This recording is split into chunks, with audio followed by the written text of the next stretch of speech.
ضلع رنگا ریڈی کے شنکر پلی میں منعقدہ سہروزہ تبلیغی جماعت کے دینی اجتماع کا آج رخت انگیز دعا کے ساتھ اختتام پذیر ہوا۔ 3 جنوری سے اجتماع کا آغاز ہوا تھا۔ آج اجتماع کے آخری دن علماء کرام کے خطابات کے ساتھ دعا کا اہتمام کیا گیا۔ اس اجتماع میں زائد از 3 لاکھ فرزندان اسلام نے شرکت کی۔ پیش ہے شنکر پلی سے ہماری خاص رپورٹ۔ ضلع رنگا ریڈی کے شنکر پلی میں منعقدہ تبلیغی جماعت کے 3 روزہ اجتماع کا آج اختتام پذیر ہوا۔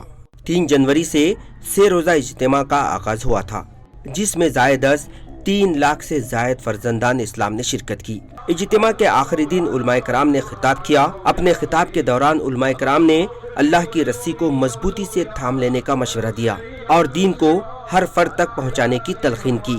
ساتھ ہی سودی کاروبار سے بچنے کا مسلمانوں کو مشورہ دیا گیا۔ 3 روزہ اجتماع کے دوران مسلم معاشرے میں پھیلی برائیوں جیسے شادی میں فضول خرچی، نماز سے دوری، دھوکہ دہی سے بچنے، ماں باپ کی قدر کرنے، رشتہ داروں کے حقوق و دیگر مسائل پر علماء کرام نے خطاب کیا۔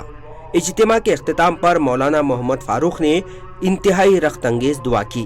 اس دوران اسلام کی سلامتی، ملک میں امن و امان، بھائی چارے کے لیے خصوصی دعا کی گئی۔ منتظمین نے اجتماع کے انعقاد میں تعاون کے لیے محکمہ پولیس و دیگر محکمہ جات کا شکریہ ادا کیا۔ منصف ٹی وی کے لیے وقار آباد سے محمد عرفان کی رپورٹ۔